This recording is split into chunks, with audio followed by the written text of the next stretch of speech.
same day. That was the same day. But that Friday.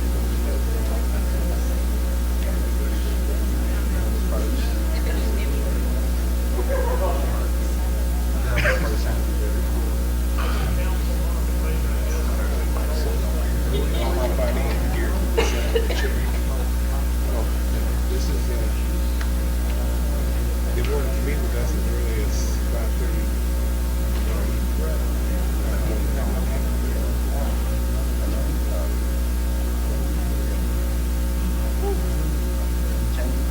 No. I just found out.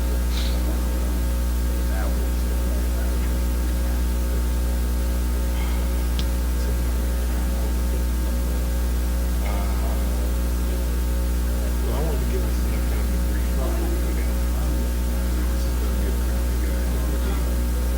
Got to tell us. I've got the Office of Economic Development sending me material now. We got to plan out our strategy. I know we need to talk to the city.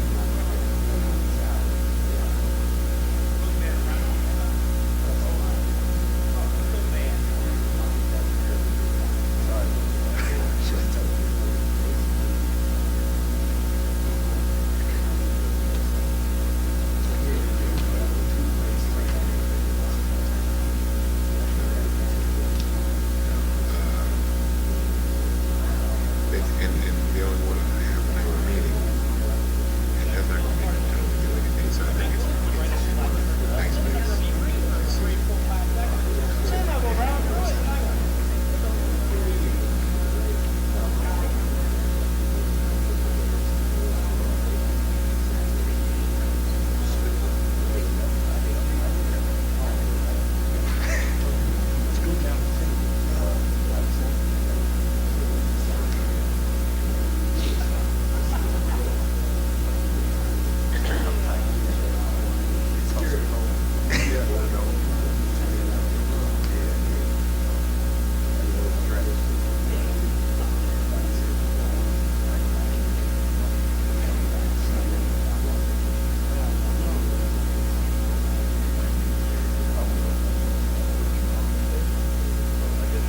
Hello, John. Glover Brown from Jeff City. I just got in touch with my guys that were going to be at the meeting on Friday, and there's been a cancellation. So, is there any way we can go ahead and reschedule it for tomorrow evening? Okay.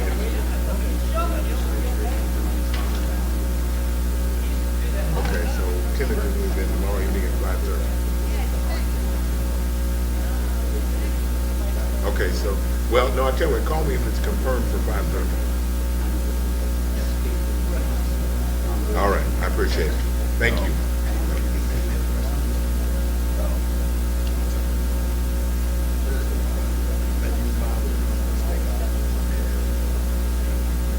Okay, he said he'll call me in the morning.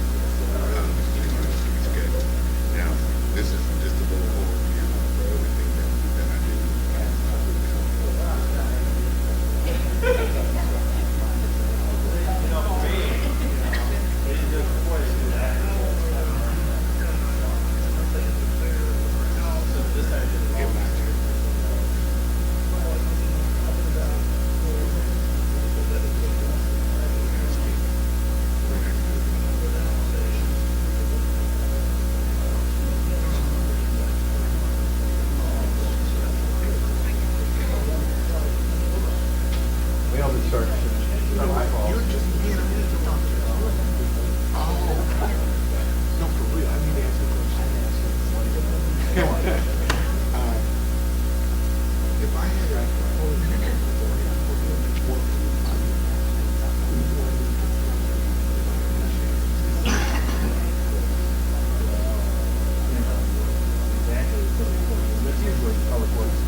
you a call tomorrow or after Wednesday.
Welcome, everybody. Appreciate your patience tonight as our closed session ran a little long.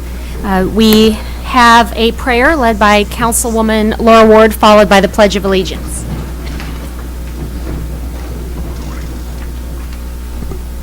Dear Heavenly Father, thank you for every seat that has been filled here this evening, for each mind and heart that fills the presence of this room. We are grateful.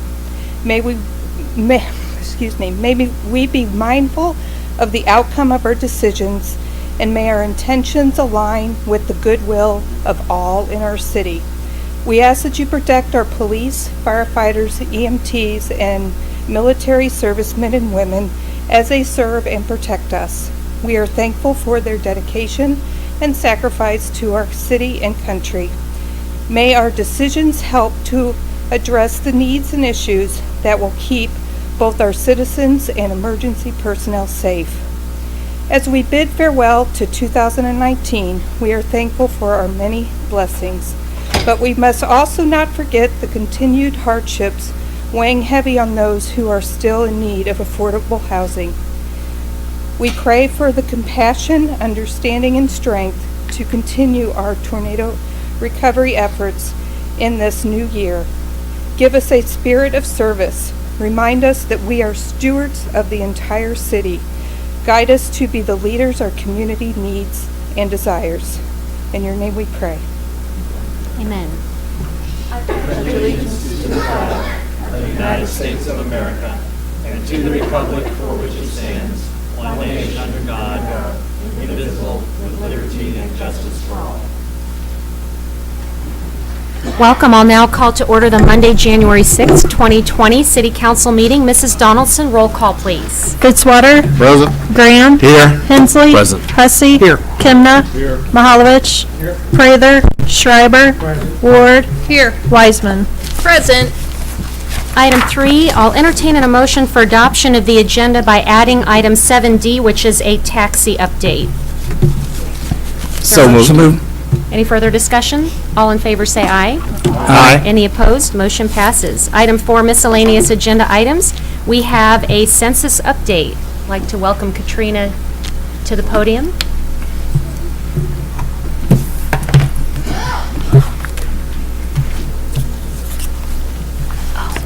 Katrina Williams, welcome. Thank you. I'm just going to give a brief update on the 2020 census and our efforts in preparing for it. So I'm Katrina Williams. I work within the Planning Division. It's part of our Planning and Protective Services Department, and I've been tasked with being the liaison for our 2020 census efforts for the city. I have a partner who works for Cole County, Melissa Johnson, so she's a liaison for Cole County, and we've formed a joint Census Complete Count Committee, the Cole County Jefferson City 2020 Census Complete Count Committee, which is a long title. And we're having a meeting January 13th at 9 a.m. here in these council chambers. You should have a flyer and some other poster materials that I've set out for all of you, and I have a few extras back here behind me. And we just want to let you know that we're having the meeting. I know you all understand, I hope you understand how important the census is and that we get a really good count. The committee has been formed for two main reasons: to increase the accuracy of the 2020 census count within Cole County, with special focus on those areas that have historically been undercounted. And we've done pretty well in the 10 years ago, and also to raise awareness about temporary employment opportunities during the 2020 census. We put out a call for volunteers to participate in the committee in early December, and we have about 11 or 12 people on that committee so far. Hopefully it's going to continue to grow a little bit. These members include representatives from local governments, elected officials, community service providers, faith-based organizations, school districts, and healthcare providers. And again, I want to reiterate that our meeting, our first Complete Count Committee meeting, is going to be held January 13th at 9 a.m. in these council chambers. If you want more information, you can go to 2020census.gov. That's the federal website, or you can go to a county website that we set up specifically for our Complete Count Committee. And that's www.colecounty.org/2020census. If you'd like to join the committee, which we invite any and all people if they're interested in it, you can contact us. We have an email address set up specifically for this. It's the 2020 Complete Count at colecounty.org. or you can call us directly at 573-634-6536. Do you all have any questions? Do you have any questions? We appreciate your work on the census and look forward to the complete count committee meeting on January 13th. All right, thank you. Thank you, Mrs. Williams. Item 5, no public hearings. Item 6, appointments by the mayor. Mrs. Stroh. Thank you. So we have 4 appointments recommended this evening, 2 to the Convention and Visitors Bureaus, Brian Bernsketter and Cynthia Schneiders, and 2 to the Historic Preservation Commission, Brad Schaefer and Gail Jones. And I would like to point out that the appointment for Cynthia Schneiders to the CVB, this would be her 3rd full term, so it will require 2/3 majority approval of the council. Okay, any questions about that? Do we have a motion to approve? Second. Any further discussion? All in favor say aye. Aye. Any opposed? Motion passes. Okay, item 7, presentations from staff. Oh, yes, Councilman Mahalovich. Did we skip over the port? Okay, that's what you were telling me, Carlos. Okay. So, Gail, item A, please. Well, that would be an appointment of Ann Pardalos to the Port Authority appointment, or to the Port Authority. All right, any further discussion? Is there a motion to approve? Second. Thank you. All in favor say aye. Aye. Any opposed? All right, so thank you for approving that, and we appreciate all of our board and committee volunteers. Item 7, presentations from staff, consultants, and invited guests. We have with us Mr. Mike Parks to present an update on the Columbia Regional Airport. Welcome. Thank you, Mayor. Thank you, Council. I created a short PowerPoint just to kind of go through a little bit of everything that's going on at the Columbia Airport. There's a lot of exciting projects and also growth at the airport. You should have an employment handout with you in your packet. We'll go through the catchment area and how it's changed, really what it was before and what it is now. Also talk about the passenger growth chart and how we compare to other regional airports in the central region. Also talk about air service providers. So going into if you look at your employment data, going all the way back to 2007, really in comparison to today, in the entire year we had 9,000 people fly out of the airport. In comparison to today, this year we'll have over 131,000 people fly out. So 260,000 plus users of the airport in 2019. Of course, we anticipate more growth for 2020. But going through each year, you can see the growth and the use of people flying into Columbia as well. Looking at, maybe I didn't go there we go. So looking at the catchment area, so the people that use the airport and the growth that we've had, we were, just 5 years ago, we were at about a 14 county catchment area. So we reached out, passengers, the majority of our passengers were from that 14 county catchment area. Fast forward to today and we're at about a 17 county catchment area with about over 700,000 users in that catchment area, so that use the airport itself. With that, to the right side on the presentation, there's a passenger growth chart. Really what that's doing is comparing Columbia to other regional airports in the central region. So it's looking at the red line there shows Columbia and our growth from 2010 to 2019, but it also compares us to Manhattan, Grand Island, Sioux City, Dubuque, Garden City, and Waterloo. So other airports that are comparable to Columbia and I guess similar size in the area. So the projects at the airport itself. So we have not only growth in infrastructure at the airport to be able to keep up with all of our passenger growth. With that, of course, everybody knows that our terminal was built in the 60s. We're in a dire need for a new terminal, of course, with the size and the growth that we have now compared to what we had before. We have a lot of projects that are happening before our terminal. So we're currently working on the terminal, and I'll talk about that. But in the meantime, on the picture there, you can see where the current hangar is. That current hangar is in the location for our future terminal.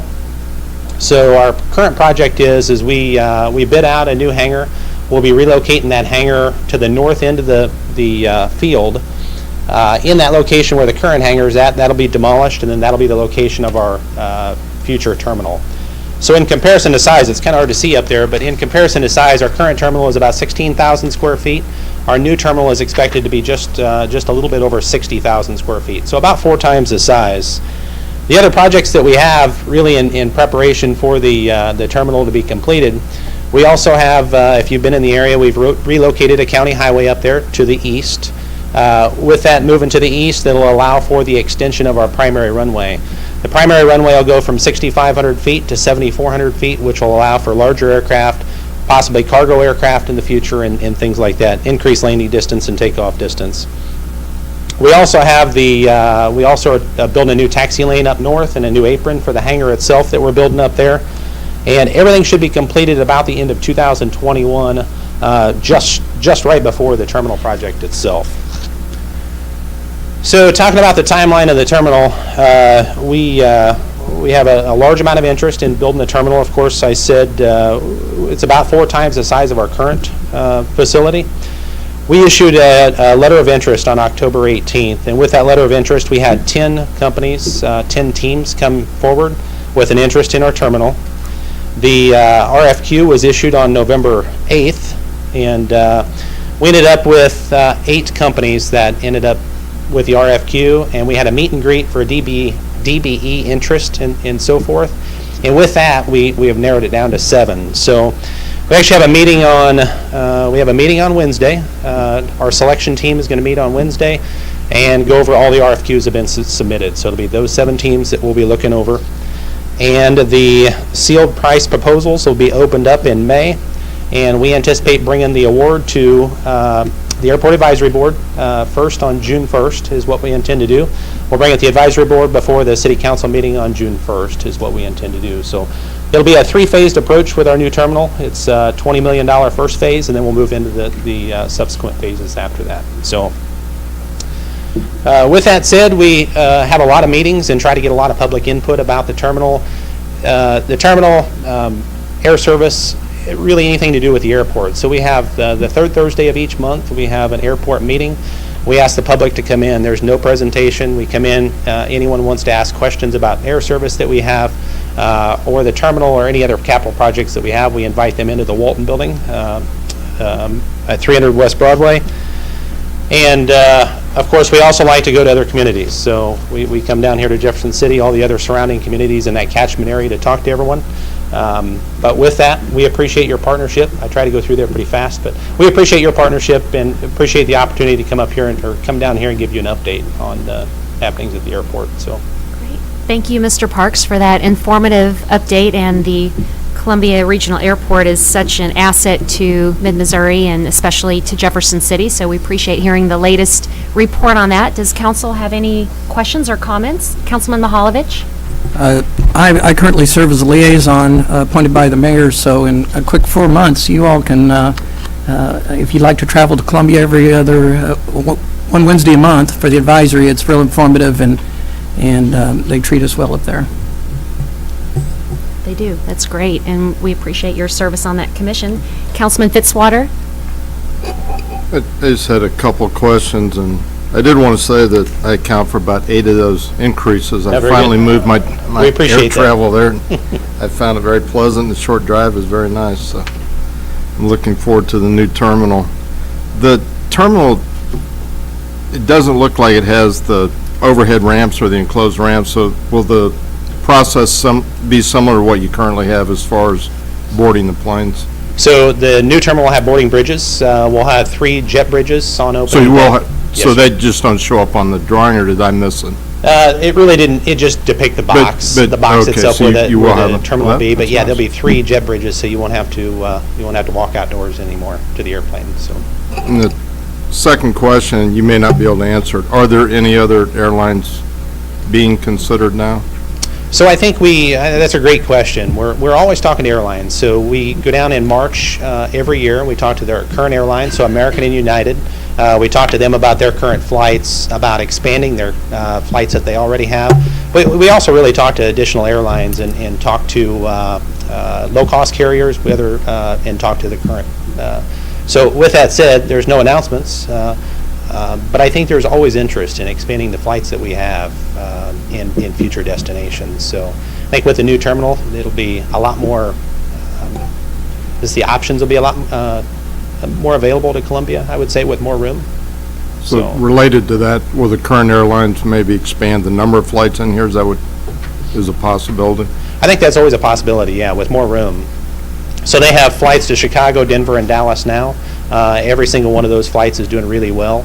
Of course, it's the airline's decision on whether to expand those flights, but as they're filling the flights, we anticipate that they'll add more flights in the future. So. Thank you. Great. Any further questions or comments? All right. Well, before you leave, if you'd like to come forward, we'll get a picture, and that way we can share out what we are working on together and showing Jefferson City and Columbia working together and the importance of our airport and getting the word out. And Councilman Mahalovich, as the liaison, if you would come up front here too, and if council would come.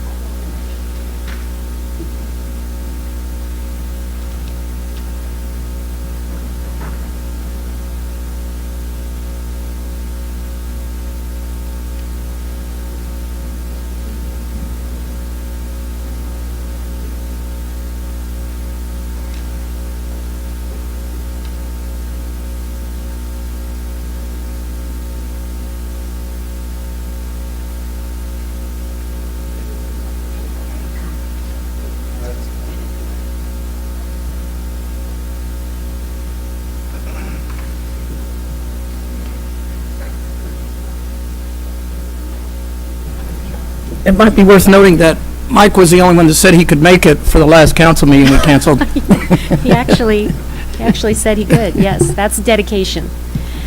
And I also have a miscellaneous agenda item here. I'd like to call Mr. David Bangy to the podium.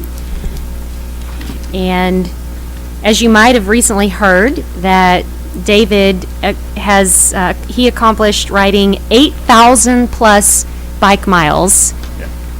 Was that just last year alone? Yeah, last year. Just in 1 year, last year alone? 8,150. 8,150. That's right, who's counting? So I think that deserves some recognition from the city council. That's kind of a big deal.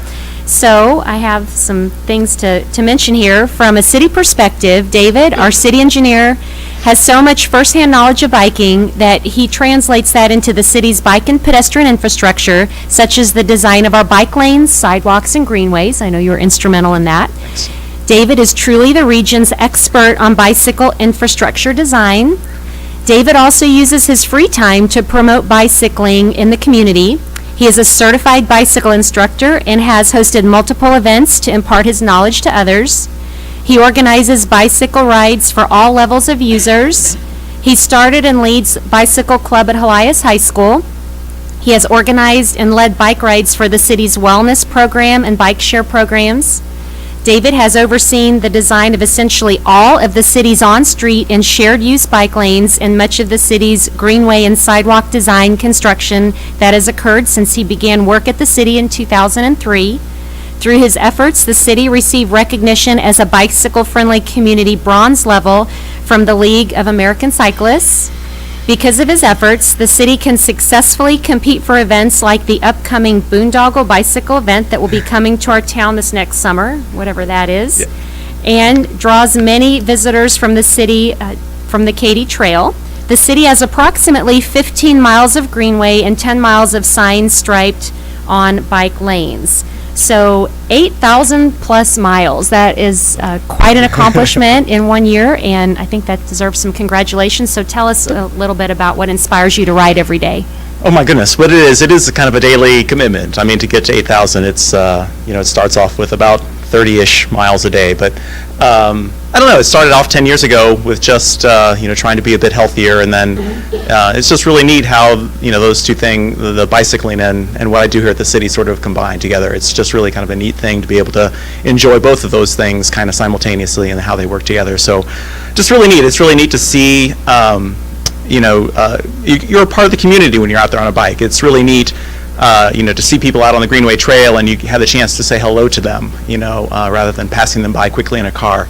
It's kind of a completely different experience, and you get to meet different people, which is really kind of cool. And it is a nice group of people that you get to meet, in those situations. So just really happy that those things get to work together like that. Well, we are very proud of you. So what is this boondoggle bicycle event that's coming next Well, actually, summer? it's the Jamboree, which Oh, the is... Jamboree, the right, Peddlers Jamboree. The Peddlers On Jamboree, Memorial and so Day. that'll Okay. happen on Memorial Day. Usually they go from Columbia up towards Boonville, but with the bridge being out on the Katy Trail, and I think Councilman Kemna was very interested in discussing an event like that. And it just so happened that they were looking for a new place to go since they couldn't make it to Boonville, and so it just so happened that they're coming to Jeff City. We're going to spend the night over at the prison, so it should really be a really cool event. So that happens on Memorial Day weekend. Great. And another item not on the list is the mayor's bike ride. I know you've Yes. done that as well. That's right. So yes, the first mayor's bike ride happened on Black Friday a couple of years ago. So we rode around downtown. So we're really pleased. Thank you, Mayor, for participating in that. Well, we'll have to do another one, but I don't know about that 8,000. I could never quite get to that. It but- starts at 1 mile at a time. That's right. So as we all begin the new year, that's something definitely to aspire to, or just to get out and ride a little bit on some of our bike lanes in Jefferson City. Yeah. So it's kind of nice. It's the way that all came to be. Sort of the timing was just fortuitous in terms of my getting involved, and it seems like the community is anxious for something like that, and being I think it welcomes more and different people into our city. And so certainly the Katy Trail, the opening of the bridge back in 2008, I think it was, certainly all those things kind of combined to make this happen. And so, yeah, I think it's very fortuitous in terms of the timing. So, Well, great job. Are there any comments or questions for Mr. Bangy? Okay. If not, I would like to encourage you for your next 8,000 miles. So I think by riding that many miles, we'll present you with a city coin today in recognition of all those miles. So Great, thank you. Thank you. The picture, so you can come on up.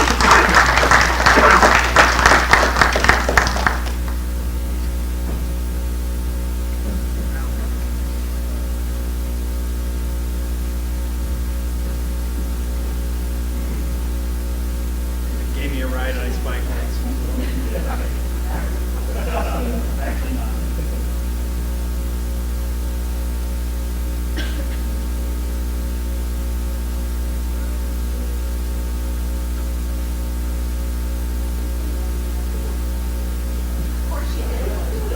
Just so you don't get hit on the way. For the inconvenience of that.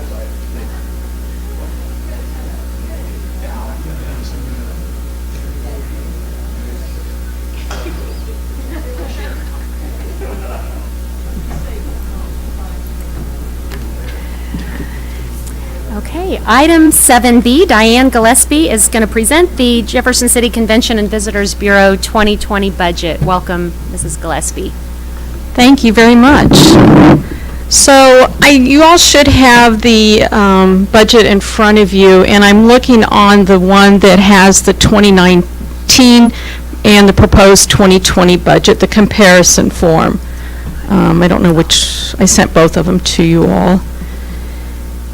I'm just going to kind of briefly go through this. If you have any questions, please feel free to ask. Go to the other document. We can go through this one if you want. Yeah, this one's fine that's on the front. So the one that you're looking at, we'll break them down into line item.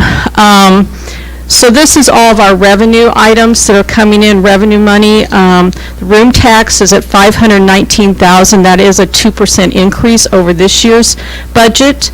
And a total revenue for the year will be $300,000. And then you have the payroll expenses, which will be on the next page. If you could, there you go. So you see the total revenue. And then we have a payroll, which is at 23% of the budget. The next would be administrative and general expenses. This one, there is an increase on our computer and support services line 6220. We are going to have to do new computers for our office, so we will have that expense coming on board this year for us. So there is an increase in that item. That is up to 11% of our budget for the year. The marketing is probably the biggest item that we have in the Bureau. The amount stayed about the same as it did for this year. We just reallocated some of the items around so that we could include additional advertising for MSP and Jefferson City. So as you know, we were closed down for several months this year, and we were able to get up and going for October and November. We had great revenue numbers, but we know we're going to have to do some additional advertising to get the word out that we are back and going. Plus, we are adding a couple other sites to that tour, so we hope to increase the marketing on it. So the marketing for us will be $727,000. It's about 56% of our total budget. So that's kind of the highlights of it. Is there any questions or questions you would like to ask? Any questions for Mrs. Gillespie? And I notice you also have Carol Burkhead. I do have Carol Burkhead, who is Burkhead & Associates, which is our accounting firm that assists us. If you have any questions, she will be glad to answer. I know she would. And thank you, Mrs. Burkhead, for your work with that board. And Rick is on our liaison, so I'm sure he could answer any questions if you have. well, it's very impressive what you do with a small budget and staff. You all do a lot of work to bring visitors here. And despite the challenges with the prison after the tornado, you all worked so very hard to get that back up and going and resume tours. It's been very successful. Yes. We had a great turnout for October, November. We were about 1,000, I think it was a little bit, about 1,000 people less for October than what we did in October of 2018. And I think we were 7 less for November. So knowing that we opened up the tours it was the second week of September, that was a pretty good turnaround. We had to cancel all of our private tours, so we weren't able to capture those back. So, but the public enjoyed the opportunity to get back in. Mr. Councilman Mahalovich. I think there's two things maybe noteworthy is very few CVBs run an attraction. I don't know if there are any that run an attraction. There is none. So that's a uniqueness of this CVB. Yes. They do a great job. The other thing is the money that's made through the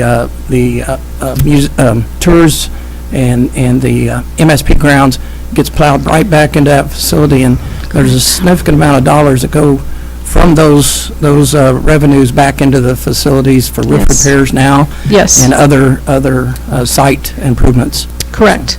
Yeah, all the projects that we do over at MSP are paid for by the net profits off the tours. Lodging tax is not used for those repairs and for that site over there. And same for the advertising. Anything else? And although tours have stopped for the winter, the museum, the MSP Museum located at your offices there at the corner of Lafayette and Capitol Avenue, the museum is still open. Is that certain days now? Yes, we're open during the week right now. We will open up on the weekends when we start tours up back in March and April. Okay. Yeah. So if you haven't, I would encourage Come on over. everyone to see that basement museum if you haven't already. Yes, it's good. Okay, any other questions? All right. Ryan, do we have any action? Do we need to make a motion to approve the budget at this time? Or is this just the update? I believe a motion to approve the budget is appropriate. Okay, is there a motion to approve the CVB budget? So moved. Second. Any further discussion? All in favor say aye. Aye. All right, thank you, motion passes. Thank you. Thanks, Diane. And item C, Historic Preservation Plan Update. Mr. Sanders? Thank you, Madam Mayor. A little bit more than a year ago, our planning division loaned out one of our planners to our neighborhood services division to help with a historic preservation plan. So Anna is one of our planners right behind me. She's been the public face of this and has been working diligently with the consultant, and I'm sure she hopes this is going to be the last time she gives this presentation, but she's here to do so right now. Thank you. Thank you. Thank you, Sunny. As mentioned, I'm here to discuss the Jefferson City Historic Preservation Plan, and this is our tool to guide historic preservation throughout the city. And a few things I'm going to mention before I get into the content is that since adopting this plan, it doesn't automatically force anything to change. So any implementation strategy that I address tonight or that you might read in the plan, it will go through all the appropriate public and, procedural processes to come to fruition. And this is also everyone's plan, whether you're on the Historic Preservation Commission, City Council, city staff, other historic preservation stakeholders, the public. We can all use this plan to spearhead and guide historic preservation efforts.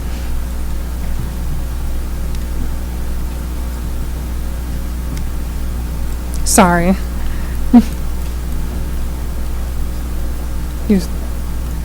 Okay, the roller bar. Sorry, excuse me. So this is a timeline that describes our process for the plan. As Sunny mentioned, this started in late 2018, where we released an RFP and selected consultants' heritage strategies to develop the plan. City staff and the consultants have gone through all of the appropriate processes to develop this plan, including research and analysis, community engagement, drafting and reviewing the plan, and then putting the plan in front of the Historic Preservation Commission and Planning and Zoning Commission for recommendation and final approval. A few more notes about the community engagement, because I really want to drive home about the amount of people that were involved in creating this plan. We formed the Historic Preservation Plan Focus Group to help guide the planning process and keep stakeholders and the public involved. We also had held several interest group sessions, and those helped form the planning themes for the plan, and I'll get more into those later. Then we also had several public meetings and kept the Historic Preservation Commission involved through this whole process. Now, plans are naturally very multi-dimensional. They're built with this ladder in mind to guide once into action. So I am going to go over these three things in this order to showcase the contents of the plan. First being the vision statement. This was created by our consultants through their understanding of our history and where they see that the community wants to go. A big takeaway is that bold statement that states we value the physical and spiritual connections between the places we create today and the places created by our forebears. So a good guiding essence for the plan and historic preservation efforts in Jefferson City. Now, a few highlights for the goals. The first goal is all about quality of place. And for example, the Jefferson City downtown has a very distinct quality of place in the sense of the way it looks, the way we value it in our Jefferson City culture. The second goal emphasizes living and investing in our historic neighborhoods. The third goal highlights connections. So we don't want the benefits of historic preservation to be isolated. When a valued amenity is connected property, then there's rippling effects of positive benefits throughout the whole community. The fourth goal highlights city programs and its role in encouraging historic preservation. And then lastly, the last goal is about identity. Think of it as brand recognition, the way our residents and visitors view Jefferson City and can interact with Jefferson City as a distinct place. Now the strategies. As I mentioned before, there are several planning themes involved with these strategies, and this was created to help organize and categorize all of the strategies within the plan. The first strategy theme is general historic preservation, and this is about coordinating historic preservation tools with various resources to help promote revitalization and enhancement. A few of those strategies listed in the plan involve continued participation in the Certified Local Government Program, also continued architectural surveys throughout the community. One was just done for the West Main neighborhood, continuing to identify local landmarks, and also providing more information and resources about the appropriate ways to treat historic properties. So this education piece is all about empowering property owners to invest and rehabilitate properties. Planning and development is the next strategy theme, and this involves coordinating preservation efforts with the city's planning programs. A few recommendations within this planning theme involves incorporating the historic preservation plan's goals for quality of place and community identity into the new comprehensive plan update.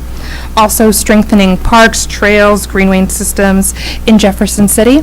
And again, back to education. That's going to be a running theme throughout this whole plan, because the consultants felt like there needs to be more common understanding of our building codes and building regulations, again, so property owners feel like they have the appropriate information to invest in properties.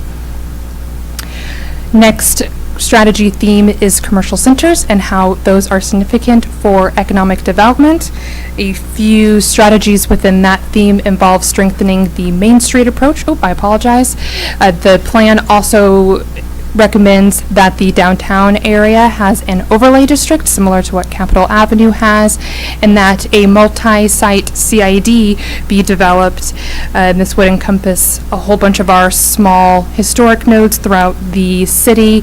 The Dunkland Street, Old Munich area, they currently have a CID, and they use this tool to help fund like sidewalk and infrastructure programs.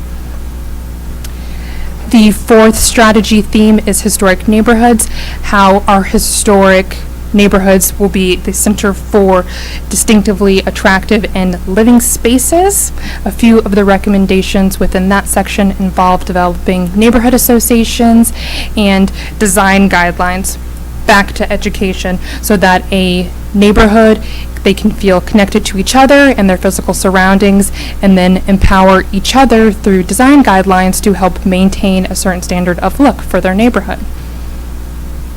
And then the last strategy theme involves tourism and how it can be used for revitalization and economic development, continuing to promote a wayfinding and signage system throughout our community. We already have a good one, but branching that throughout Jefferson City helps residents and tourists identify landmarks, and then keeping up with the culture of having local historians and historic stakeholders be involved in research and documentation and other historic projects throughout the city, because it helps keep our story alive.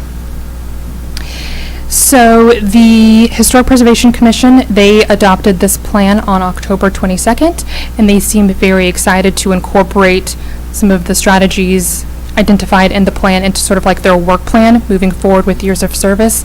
And then also the Planning and Zoning Commission adopted this plan into the comprehensive plan on November 14th.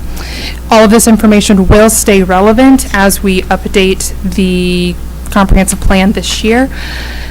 And I have only mentioned a few highlights and a few of the strategies located within the plan, but to read the whole plan, you can visit us at City Hall, and there's also a copy listed on our website.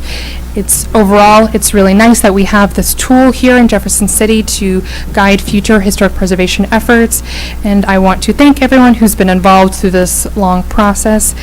And you can keep an eye on those two commissions as they move forward with pursuing some implementation strategies within the plan. Thank you, and I can answer any questions you might have about the document. Any questions or comments? Okay, thank you, Anna, for that update. Appreciate it. Okay, item 7D, we have a taxi update, and I'd like to invite Mr. Brian Weekamp. Tom Landwehr was going to join us this evening as well, but Tom was not able to be here.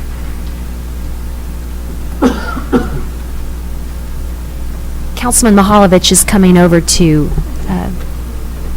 guide you, Mr. Weekamp.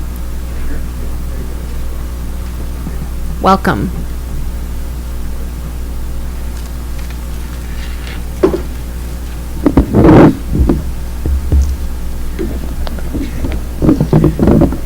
Thank you, Madam Mayor, members of the council. I know I spoke to both of my, first off, my name is Brian Weekamp, and I live on Linden Court here in Jefferson City. I know I spoke to both of my council members, Councilwoman Ward and Councilman Mahalovich, and I've spoke to you, Mayor Turgeon, and our city administrator. For those of you who don't know, Jeff City has no longer a 24/7 taxi service as of January the 1st. Checker Cab ceased operation last Wednesday at 9 a.m. And for a lot of people, that really puts us in a bind. I know we do have the rideshare services like Uber and Lyft, but with them, you're basically they are a good service, and are beneficial, but basically there you're at the mercy of the drivers as far as when the drivers want to be out and driving. So I just want to emphasize the importance of and the need for, and I don't know if there's much the city council can do about it, but just the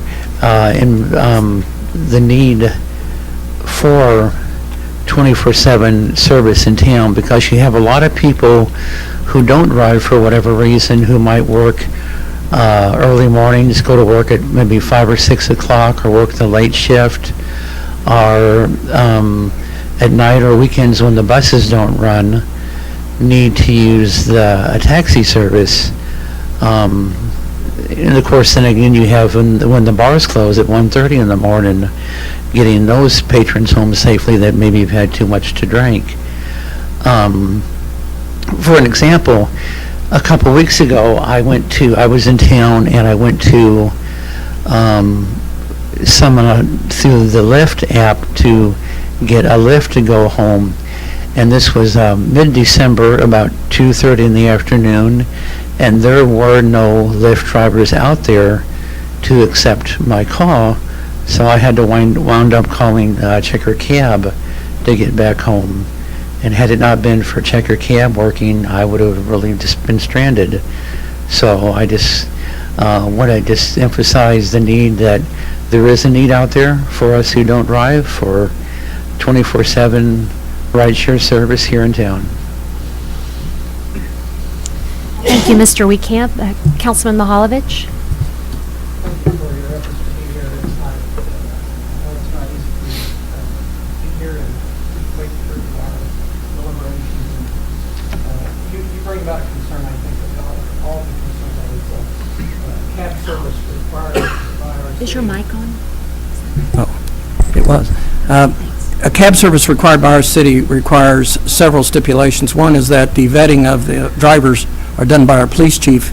So it's a value-added service. You know that they've been vetted, they have a meter in their car, they have to have placards, they have to have the appropriate insurance, and they have to have a minimum of 3 cabs and go 24/7 to be and pay their fee, I guess. I don't know if I missed anything, Brian, and be sure to jump in. So we did, Tom, being the good citizen he is, Landwehr, who owns Checker Cab Service, or did, agreed to meet with us just to explore options for the 24/7. Now, we're hopeful that there'll be some interest from out of town, folks that may want to pick up the 24/7, or even I'm hearing that there might be some individuals that would be willing to take those hours on for a period of time. But I thought, I don't know if you can characterize our meeting, Ryan, but I think there are options we could lay out there that might help some. So I don't know if you have a comment or two, Ryan.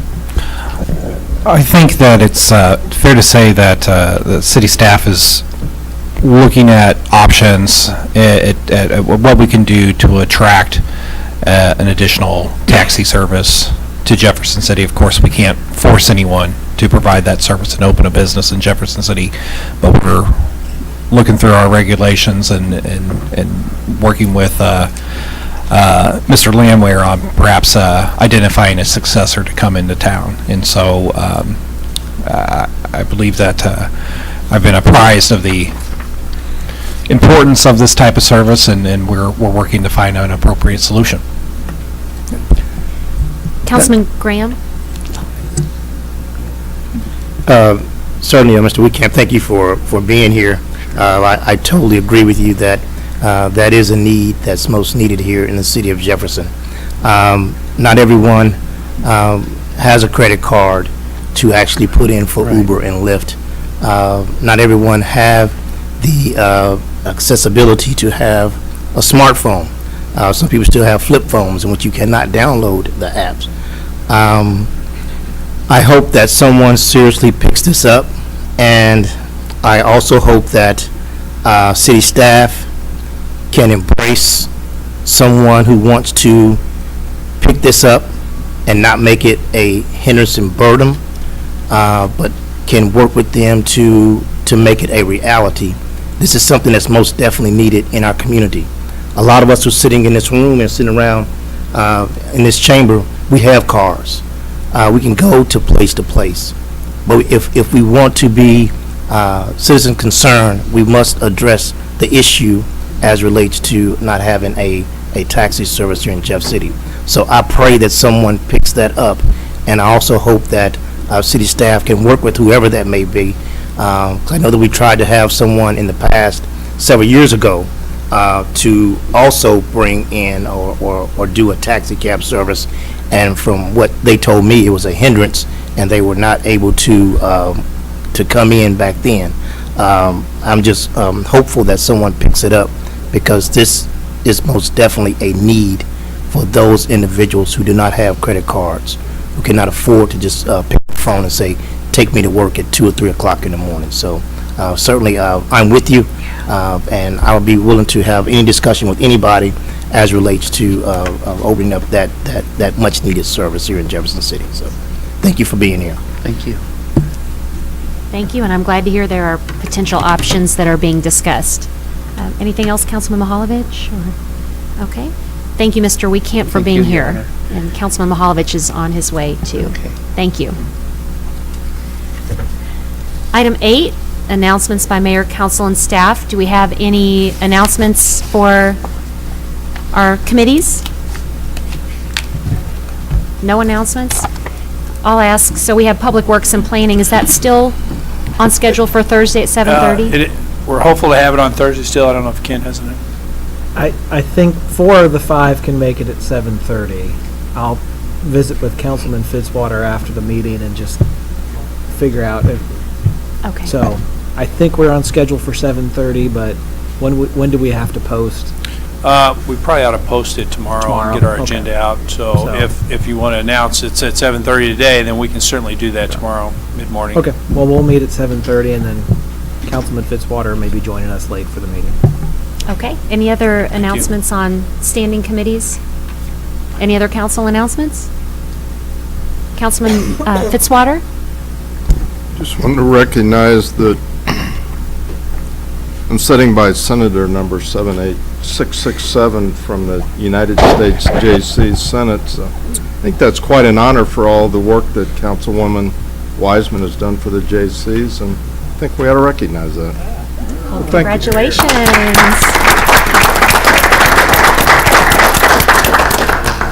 Well, congratulations, Councilwoman Senator. That's exciting. Good for you to represent us so well. Any other announcements? I will announce that a week from tonight, on Monday, January 13th, is the First Impact Program, and it's a program for parents and teen drivers, or soon-to-be teen drivers. It talks about the Missouri's graduated driver's license laws, and the goal is to reduce motor vehicle fatalities, injuries, and crashes among teen drivers. So that is right here at the Jefferson City Police Department Training Room, and our own Sergeant Doug Rudiger is a guest speaker that night, and I will be there as well. So again, that's Monday, January 13th. There's no cost to attend, but they request RSVP just so they know if they'll have enough seats for everyone, and it is online. There's an Eventbrite that's on Facebook. You can connect with it, or you can also go to firstimpact@health.missouri.edu, I believe. So, or ask me and I'll get you the right information for that. So very valuable information for those new drivers and their parents. Item B, Missouri 2021 Bicentennial Update. This meeting's update is going to be that 2020 is the year of the Cole County Bicentennial. So not to be confused, this is Cole County's bicentennial this year, and then next year in 21 is the state of Missouri's bicentennial. So Cole County is already starting some celebrations with their commemorative ornament that the Cole County Historical Society has put out. Item 9, Lincoln University student update. Carolyn is not back yet. Anything to report, Mr. Graham? Today is our first day back to work, and I think the students come back on the 13th, so. Okay, great. Item 10, presentations from the gallery on specific bills or resolutions. We have signed up Mr. Mel Kalau for item 13E, 2019-84, Bill 84.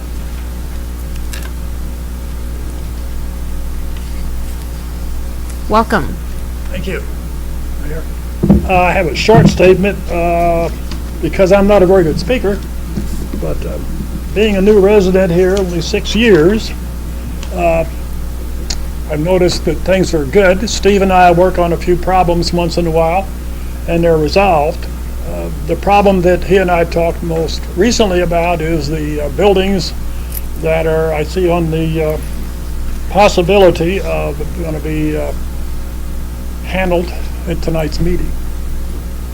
I'm going to call the removal of the problem at Madison and High Street.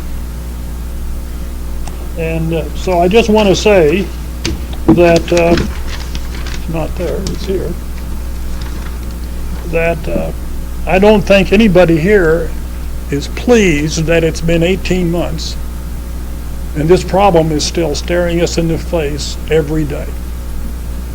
This community does so many things so well. It's just unbelievable. Very good representation from all departments. That problem needs to go away. And as they say on TV, in the crime shows, forthwith, which means soon. So I guess there has been some legal discussions that from time to time, maybe they're no longer a problem. It appears that maybe you're ready to award a contract, which I hope that's true. Knowing the efficiency of the city, then the problem will solve by the end of the month, which would be nice. So I just thought that the staff and the city needs to remove those structures forthwith. It's been long enough, 18 months. I have a small convention coming in September. God, I hope they're still not there. It'll be embarrassing. But it could be a point of history. Thank you. Any questions? Any questions? All right, thank you. You're welcome. Item 11, consent agenda. Councilman Mahalovich? Is there a possibility, what do we have to do to remove one of the items out of the consent to discuss? I'd like to remove item 11F to talk about separately. So I have a motion to approve maybe A through E. I'd move to approve A through E. I second that motion. Any further discussion? All in favor say aye. Aye. Any opposed? Motion passes. And now item 11F. This contract came up years ago, and Capital Region had been doing this forever, it seems like, I don't know how many years.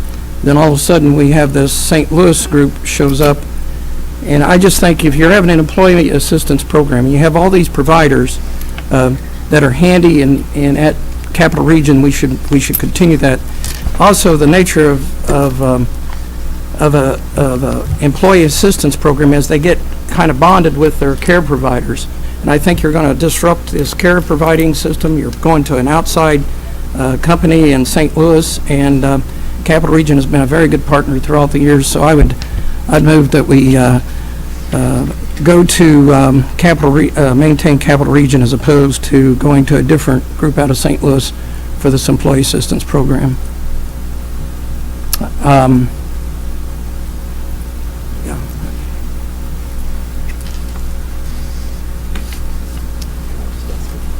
Mr. Kroll? I'm going to ask Gail. I know this one firm was trying to get Capital Region on as a provider. I don't know if they've been able to make that happen yet, or if they've had that discussion. Do you have any update on that? I don't have an update as to, I don't know that they have, and they even put in their proposal that they would try to get Capital Region within their network. So they do have a network of, I think, 23 providers in the central Missouri area, so they have a lot of the providers in Jefferson City, but they do not have Capital Region, at least at the time of the proposal, they did not.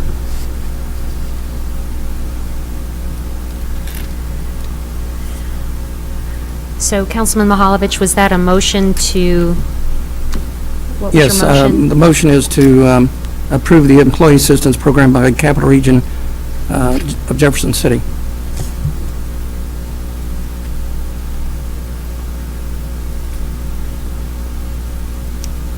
Is there a second?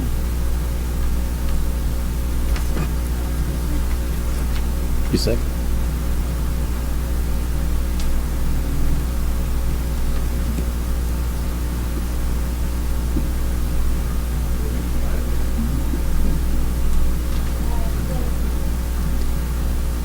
Mrs. Stroke, is- could you tell us where that is, or give us a,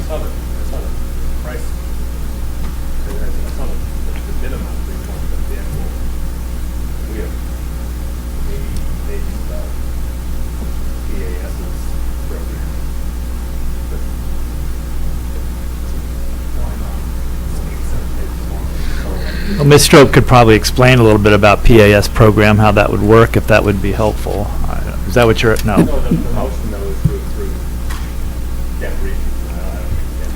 Councilman Mahalovich? Well, you know, was this discussed at administration? No. And I kind of take a little exception to be thrown into this part of the agenda, because if I don't be real careful, I look over this consent. But we've had this discussion years ago when we did this, and we had people from Capital Region here making appeals to continue and talk about their care and talk about how many clients they have that may not have that same caregiver. They made a very compelling argument, but to have this in the consent and not have it go through a committee, especially of the detail, maybe a more appropriate motion, since that one seemed to fail, is to have it reviewed by the admin committee. So, would But I council lost- be okay with pulling I that off? lost sort of my and appeal, so How would I'm we, kinda since that's a standing on my own consent here. item, how would we pull that off for future consideration? The council could take a vote to move it to a committee. I think that'd probably be the, consistent with Mr. Mahalovich's statement. Okay, would you like to?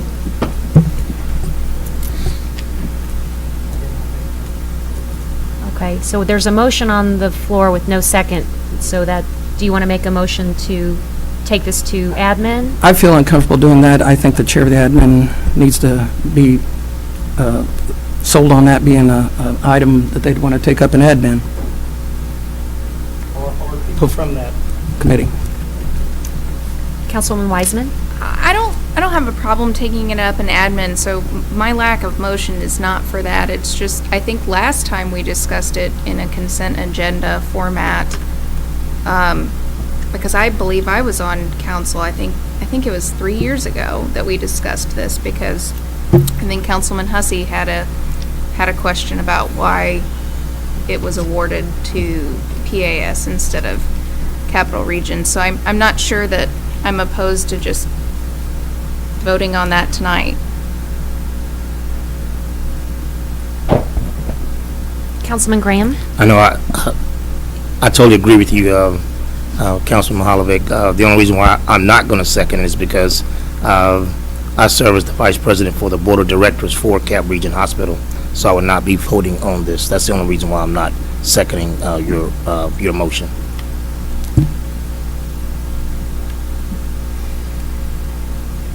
So at this point, we just have item F to vote on as a consent item unless there's a motion made otherwise to either change that or take it to committee. Councilwoman Ward?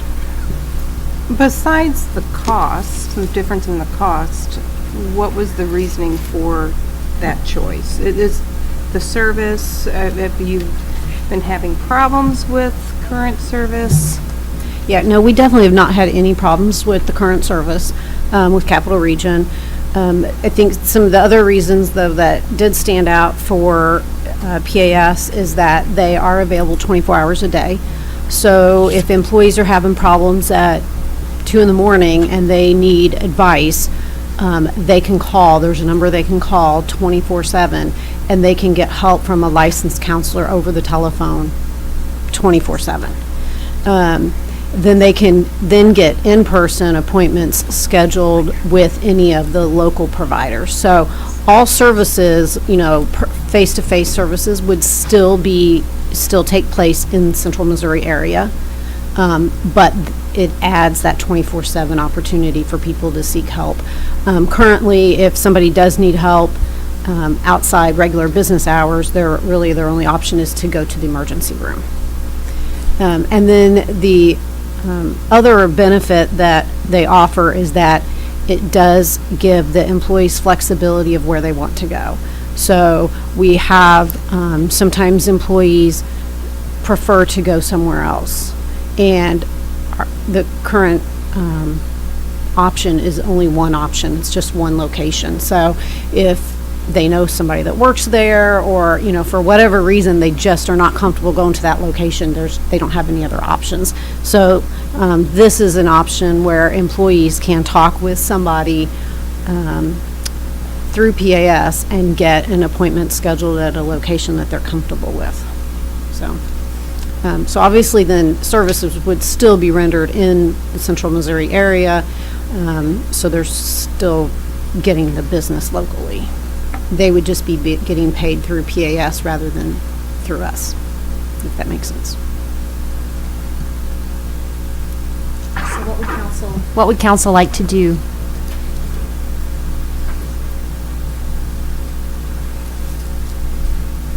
So I would need a motion to either take up item F.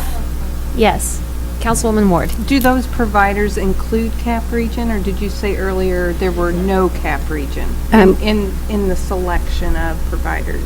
Right. In the 23 that is currently in the network, Capital Region is not included.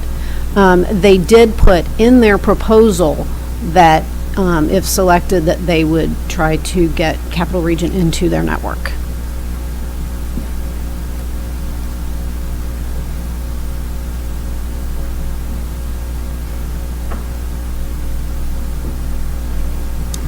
Councilwoman Wiseman. Thanks, Mayor. I'm going to move to approve the EAP agreement. Is there a second? Yeah, as presented.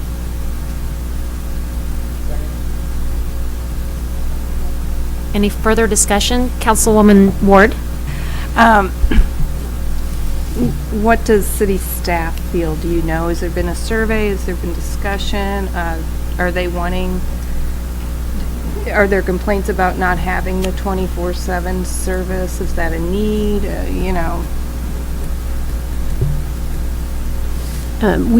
We have not put, once we got these proposals, we did not do any type of a survey out to all the staff, no.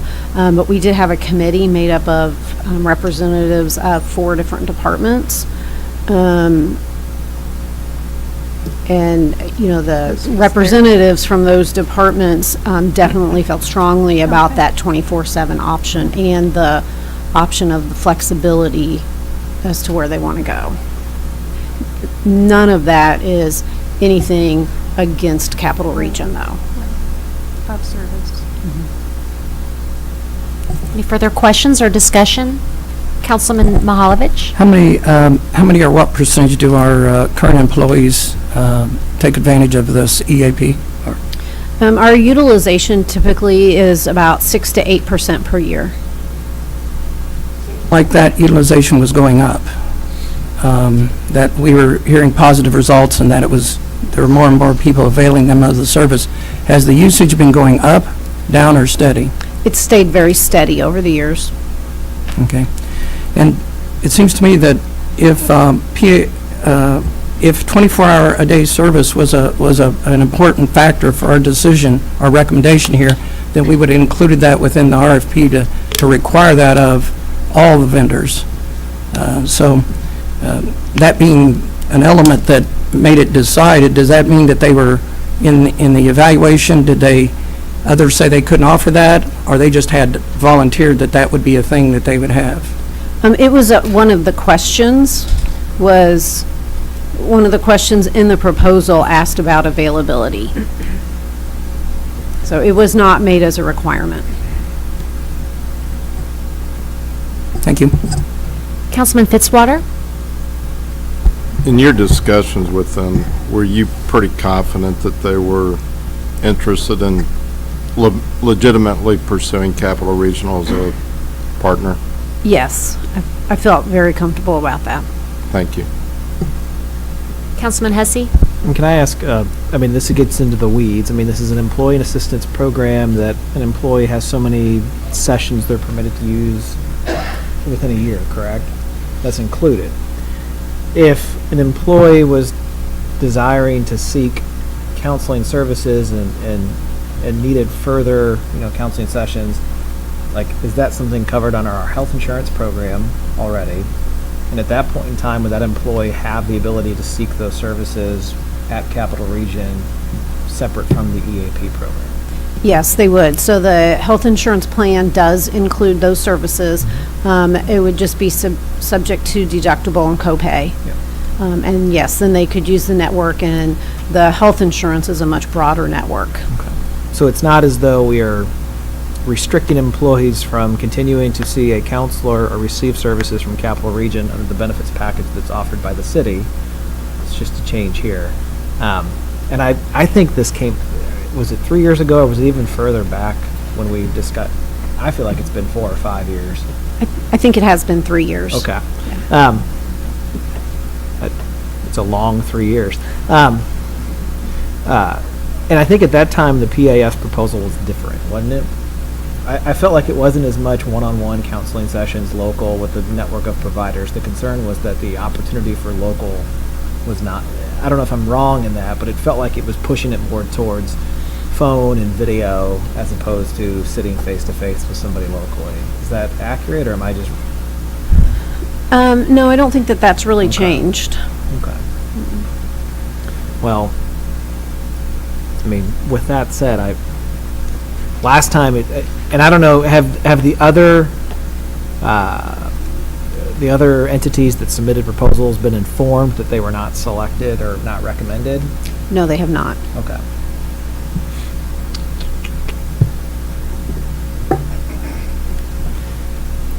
But maybe that's the hang-up. I don't remember. I know last time Capital Region advocated for continuation of the service and made the case. It seems as though they're not even aware then that they were not chosen. Is that a correct statement? Or they have not been made aware by the city that they did not receive the staff's recommendation for this? They have not been made aware by Human Resources or Finance Department. I don't think they could until this vote has been taken. Well, I guess my point would be that they could be made aware that a staff was going to send forth a recommendation to the city that was not them. That could be communicated. It's a public document. But all of those things.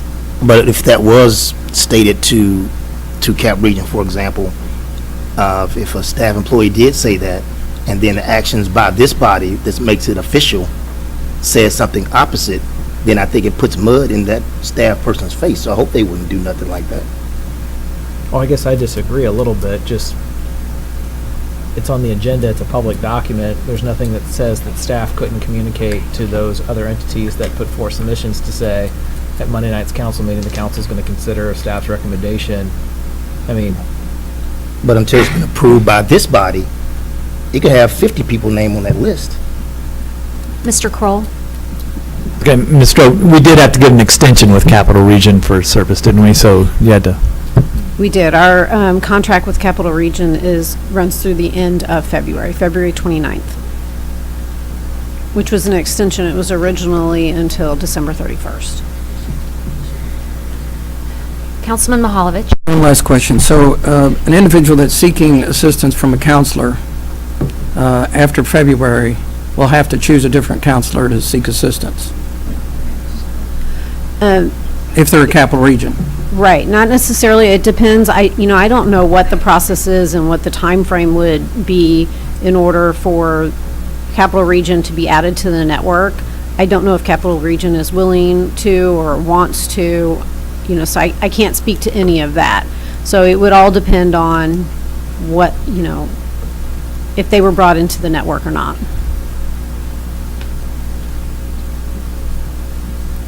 Any further questions, discussion? All in favor say aye. Or should we do a roll call? Let's do a roll call on this. Fitzwater. Graham. Abstain. Hensley.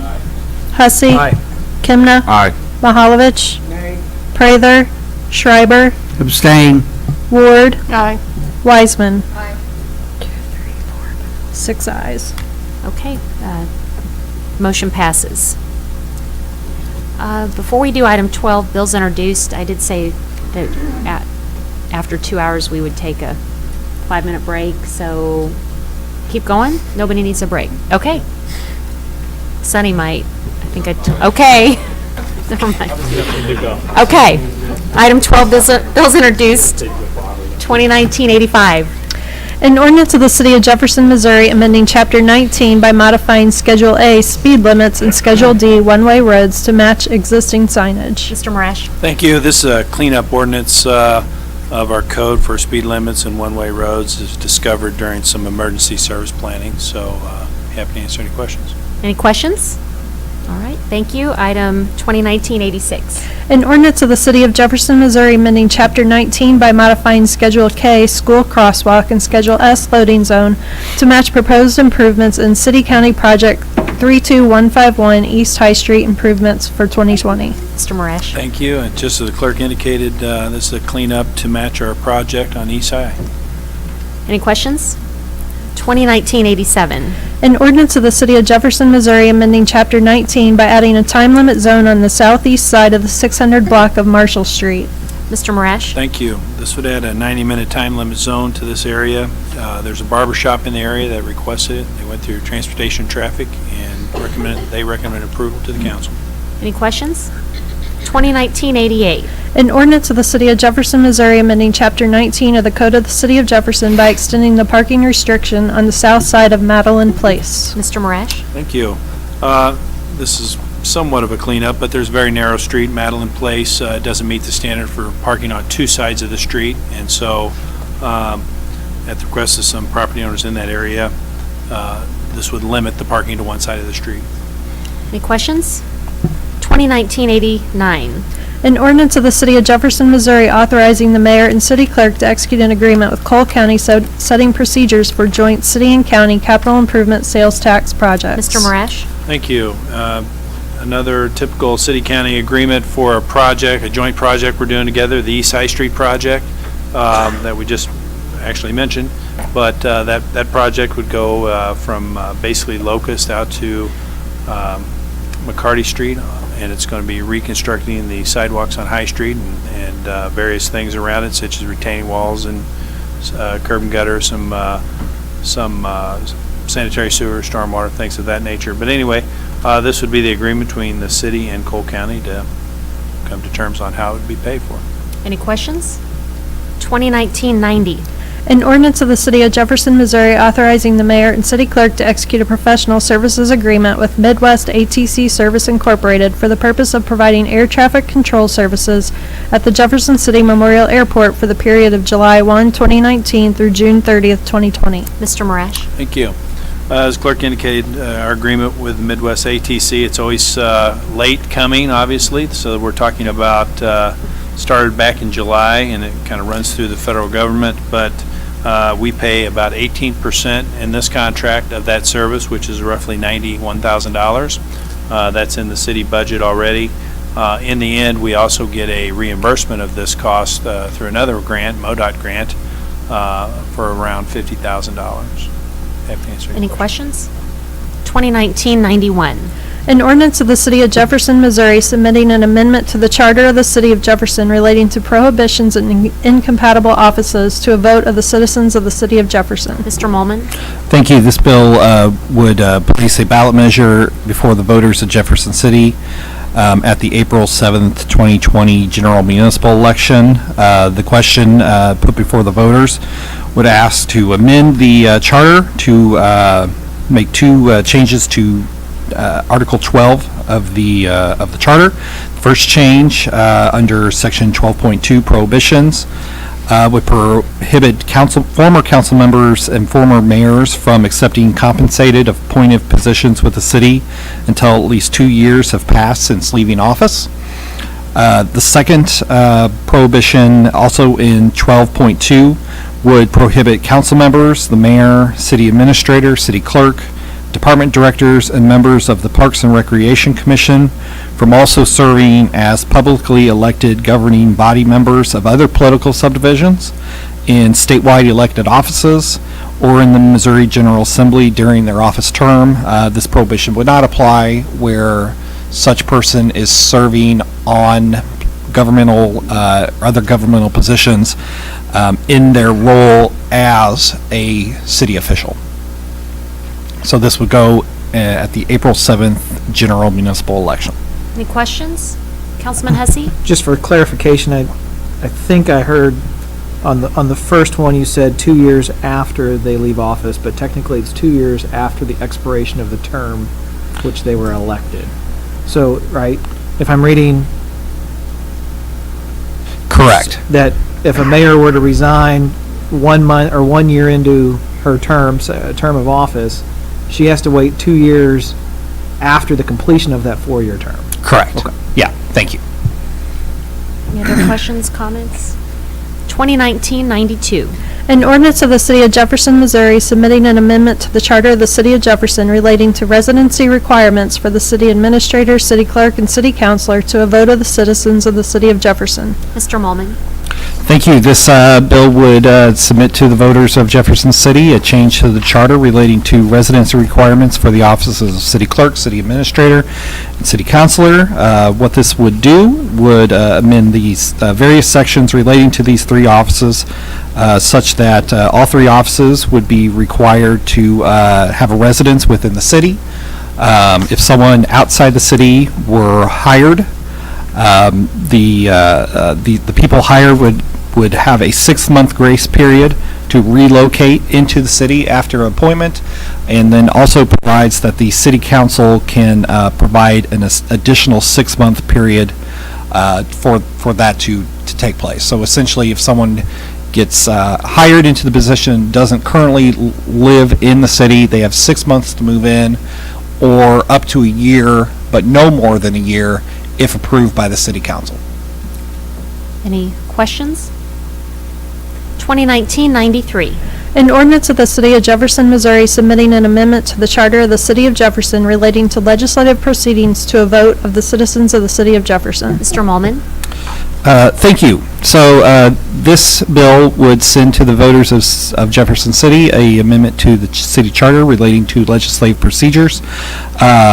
First, this changes the charter so that designating that all bills would have a primary bill sponsor and multiple co-sponsors, but co-sponsors would not have the same powers as a primary bill sponsor. For example, only the primary bill sponsor may place a bill on the informal calendar, but either the primary bill sponsor singularly or a majority of the council may pull a bill off of the informal calendar. Secondly, there's another change that would codify current city practice that any single member of the city council can call for full reading of a bill. That is implied in the city charter. This change would codify that practice. The next change would also codify a current city practice of allowing any council member to request a suspension of the rules requiring 96 hours between first reading and final passage. Once again, currently, this authority to request such the rule is only implied within the charter. This would codify it and effectuate it formally. Next, the next proposed amendment specifies that bills are placed immediately on the informal calendar.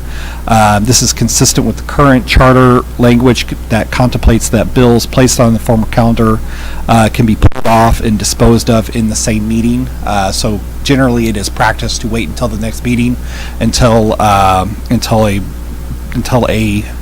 item is pulled off of the informal calendar. However, the current city charter does contemplate that bills could be placed on the informal calendar, which is later in the agenda, and then pulled back off of the informal calendar in the same meeting. This once again, this is a clarification, a codification of what is contemplated within the city charter. And then finally, the proposed amendment deletes the term "lie upon the table." I believe that the Charter Review Committee thought this was an archaic term, and was looking for more clear language to express what happens to a bill after it dies on the informal calendar. Councilman Hussey? I don't have a question, more of just a statement that for these to be on the, well, I guess my question, these to be on the April ballot, action needs to be taken by the next council meeting? By the next council meeting. Okay, so which is January 21st. 21st, the following Tuesday is the deadline for submission of items for the April. And I would just add that, the charter committee, a citizen committee that really dug deep on these issues, met in the spring into the summer of 2018.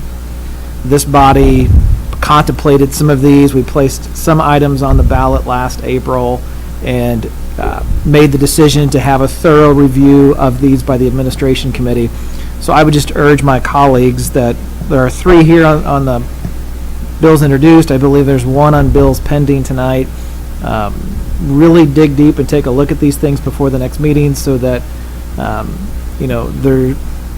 if you're opposed to it, I'm completely respect that. I would just hope at this point that there's not opposition in 2 weeks to some of these because there hasn't been time to really contemplate and consider these things. I think that there's been due diligence done by the administration committee, the charter committee, and this body, and so I would just ask for full consideration, and let's take these up, and I applaud Councilwoman Wiseman and the administration committee for doing a thorough look, and Mr. Molman for really digging deep. So we sat here a year ago, and I felt like there was some hesitancy just because it felt rushed, and so we've had a lot of time here to consider these, and these proposals look a little bit different than they did a year ago, thanks to the work of the committee to really fine-tune. So just asking for consideration, and let's move forward if we so desire on these bills. Any other questions, comments? Councilman Mahalovich? It seems to me we had some of the benefit of the charter committee so that they give us the rationale. They're still, having seen this and get it refreshed, I do appreciate the committee's work, but I still, there's a few of those I just don't see that we're trying to solve a problem that doesn't exist. So I would have question, I guess I'll apply it to those that are on the committee, but is there any benefit having anybody from the charter committee there? Because it looks like we're, in a few cases, we're trying to solve a problem that really has never come up and never existed, or doesn't seem to be a problem from my chair. I guess my follow-up would be to be more specific. Like, what specifically in the proposals do you feel like are a solution in search of a problem? Because I think it'd be easier to talk about the rationale on some of those. Well, specifically the bill, how the handler, the person that's sponsoring the bill, and the ability to take it off the table or to put it on suspend rules, and that procedural thing. I have to read the specific language, how it's changed, but it didn't seem to garner enough to have a change, it didn't seem to me. I would just argue that it kind of codifies practice a little bit to avoid situations where it's questionable as to whether or not the council can take that action or not, but I would leave it to Ryan. So first of all, I just want to say, the procedure section of the city charter works pretty well. And I think the main problem with subsection E here is that there's a lot that is inferred in the process. And I'll give you probably the best example of that is that section E refers to sponsors. And I think that if you take a look at section E3, that it refers to that a sponsor may lay bills on the informal calendar. But nowhere in the procedures prior to that are sponsors ever mentioned. And so what you have is an inference that there should be a sponsor because a sponsor has certain powers, but no declaration of how, what, or even authority for there to be a sponsor. And so it's inferred that there's a sponsor, but I'll tell you, there's nothing in state law that requires a council sponsor. And so that is a assumption that resides within our city charter that there would be a sponsor, but nothing requires a sponsor. So essentially what we have now are powers to a person that isn't required to exist under the charter. Now, we require sponsors under the administrative code, but when the charter talks about sponsors, the thought is that, well, there should be some authority to establish a sponsor, and so that's what this attempts to do. It says each bill will have a single primary sponsor and unlimited co-sponsors, but those two people won't have the same powers. And so then it designates, well, what's the difference? A primary sponsor can lay a bill on the table without anyone else's permission or say-so. And so that's kind of the prime example of what's contained in here. And so once again, it's the actions that are inferred in these procedures without ever establishing the basic requisites of how you get to that inference. And so that's what we're trying to do is establish the basic fundamentals of okay, of course you can suspend the rules. Any member can suspend the rules because it says that well, it infers that the rules can be suspended. It says, absent the suspension of the rules, bills have to be separated by 96 hours, but it never says who can suspend the rules. And so there's an inference that any council member can do it, but what this change does is say any council member can do it, and you're no longer relying on the inference. And so that's what we're trying to accomplish is that these procedures rely on inferences too much. Councilman Fitzwater and then Wiseman. My comment is, and I appreciate the comments from Councilman Hussey, and I think the review committee discussed, my comment is in regard to 311E3. And I think there's good within this document. I still just personally am uncomfortable with the process. I think the bill handler ought to have control over the bill, and I don't like the provision that allows another process to pull it off the informal. I mean, my opposition is not big enough to drag the bill, but just trying to lay it out there. I don't think it initially I don't think anybody came to one of the review committees with that as an adamant goal. I think through discussions they kind of backed into that language. I think, I appreciated their comments on it, and I think, I don't know if that's what you were referring to. I think we solved a problem that wasn't there. I'm not saying it's good or bad that we solved it.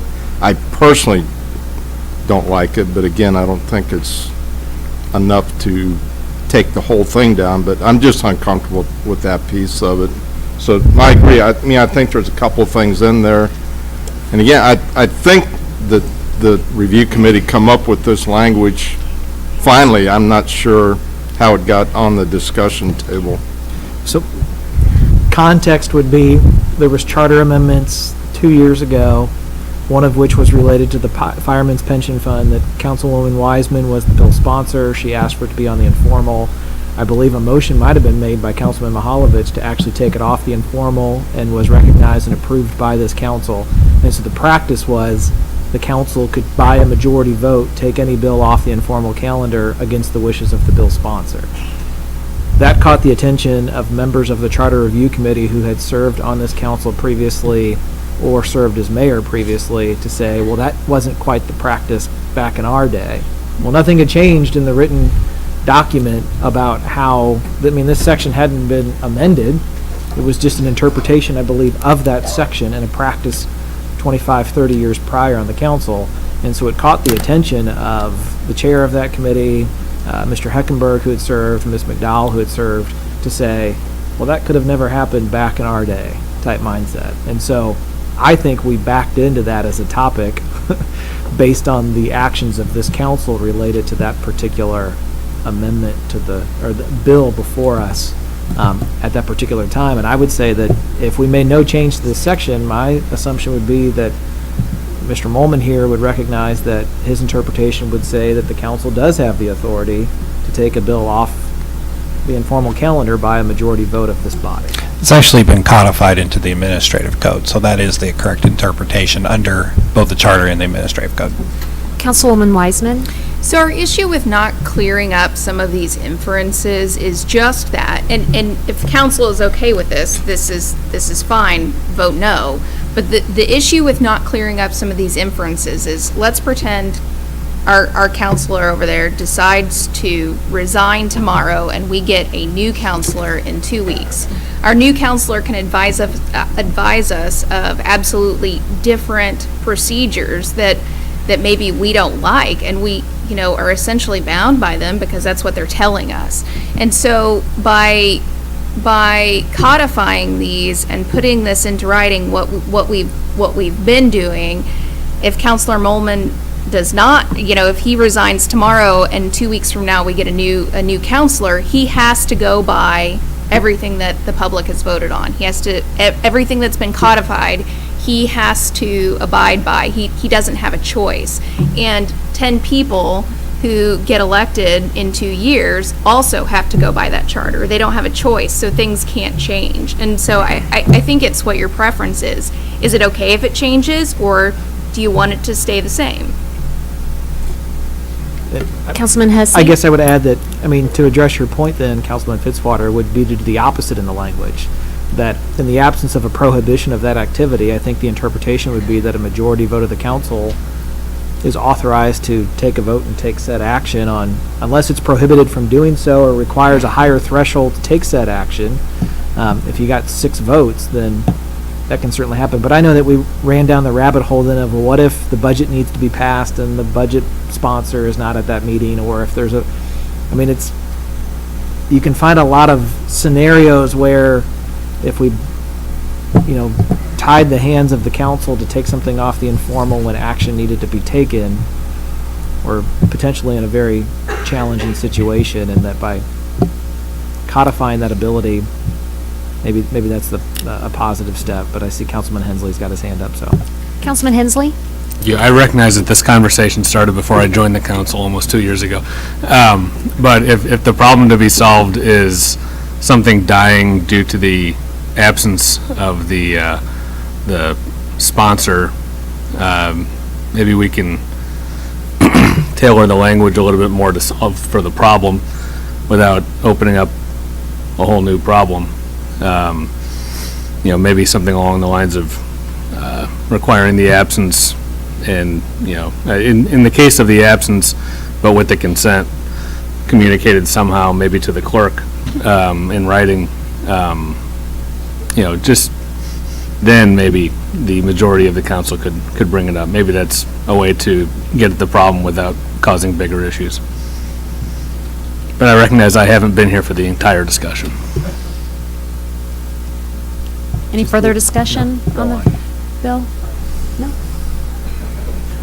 Mr. Molman? I think staff's position is is less about how the inferences are answered, more as we'd like the inferences answered. So I don't think the result from a staff level is as important as having the more formalized procedure set forth in the charter, whatever those procedures may be. Okay, thank you. Councilman Hensley? I have a question on a different item, the incompatible offices item. Is there allowance in there for a grace period for folks who might suddenly find themselves holding 2 incompatible offices if that passes? No, and this is consistent with state law regarding incompatible offices. State law holds that when someone accepts a new office that is incompatible with their previous office, that previous office is automatically forfeited.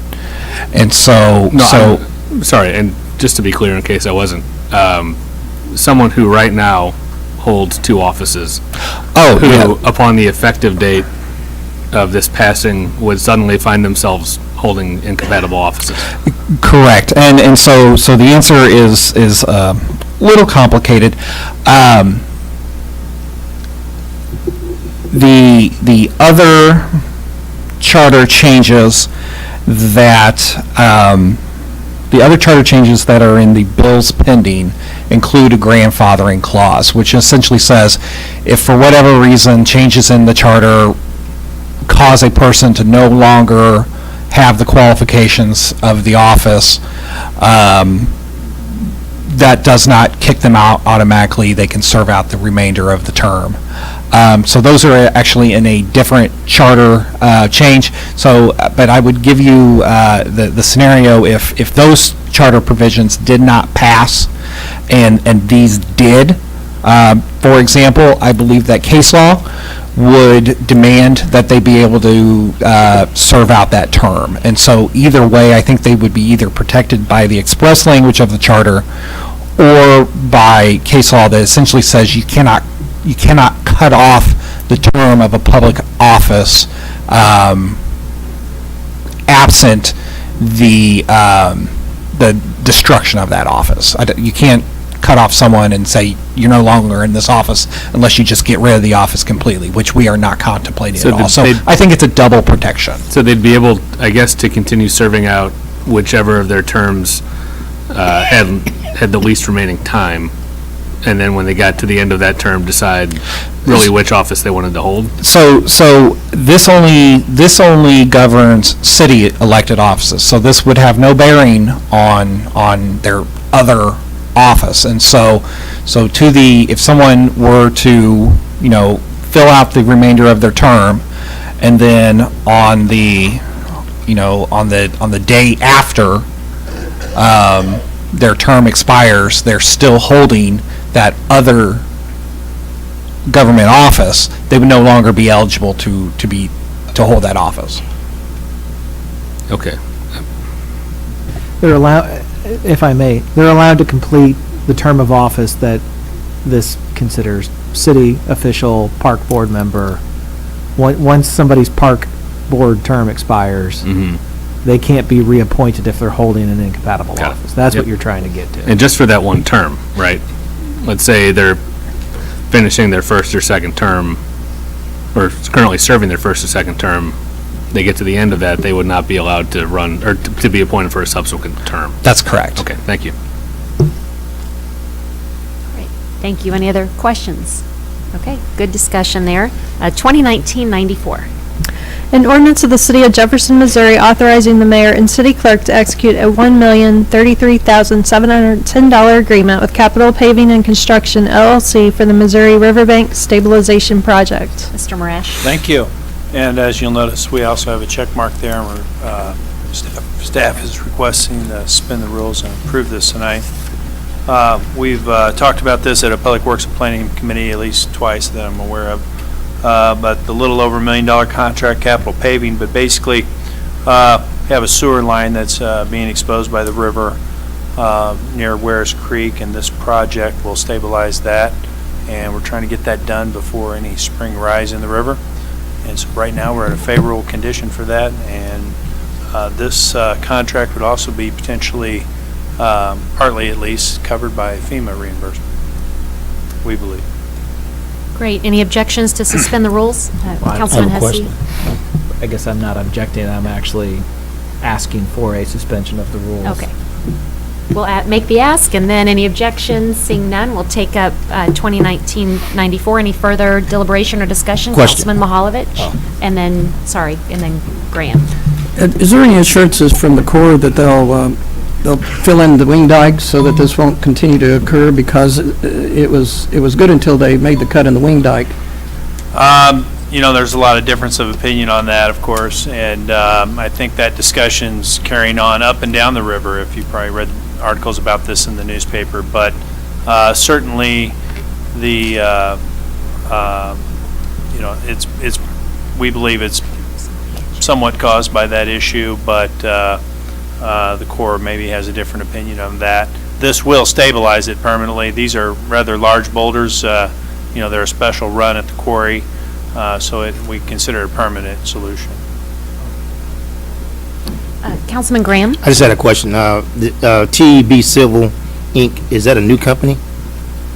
I don't believe it's a new company. It's been around for a while. It's just odd that they did not, they weren't able to acquire a performance bond. Well, now on this particular project, it was widely advertised up, with people who do a lot of work on the river. And so we had a lot of people look into it. It's an expensive project, may have just been too big for them for some reason. But they were the lowest bid at $931,000. So if that was the case, why would they even bid on it then? I'm not sure about their bonding capacity. It's just what they relayed to us for sure. Any further questions or discussion? Roll call, please. Graham. Hensley. Aye. Hussey. Aye. Kimna. Aye. Mahalovich. Aye. Prather. Schreiber. Aye. Ward. Aye. Wiseman. Aye. Fitzwater. Aye. Bill passes. 2019-95. An ordinance of the City of Jefferson, Missouri vacating and discontinuing the right-of-way of Morningside Drive and various stormwater and sanitary sewer easements in the vicinity of Orchard Heights subdivision. Mr. Marash. Thank you. And this is kind of a property cleanup on this particular property. It's on East McCarty, just east of the rock cut. So the most recent, or the plat that was done in 2006 contemplated a subdivision there. And that plat was actually never filed at the county once it was approved by the city. So it sat vacant for a long time. Now there's a new developer has come along, purchased that property, Mr. Loggy, who's done a couple subdivisions in the city recently, and intends to reconfigure it some and have another different look of a subdivision in the same location. So this would vacate the right-of-ways and easements that are in place on the property so that he can start over. Any questions? Item 13, bills pending. 2019-80. An ordinance of the City of Jefferson, Missouri authorizing the mayor and city clerk to execute an agreement with Apex Incorporated in the amount of $2,413,874 for the East High Street Improvements 2020 project. Mr. Marash. Thank you. And this is a project I alluded to earlier. This city-county project that would rebuild the sidewalks and the various other infrastructure surrounding them, retaining walls, curb and gutter, storm water.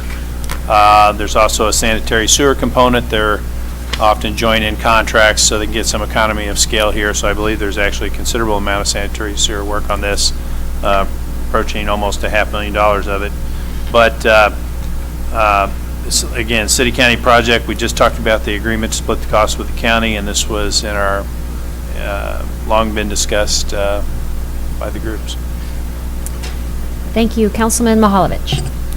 Yeah, this is another one of those bids that I have trouble with from a standpoint of a couple of things, is we don't have evaluation of past performance of our bidders that I'm aware of a formal to assess whether or not we want to continue. Now, this company, I don't know that it has a good record or a poor record. I assume they have a decent record. I think I've heard good things about them, but I think you spell Lynn with an L next time. But anyway,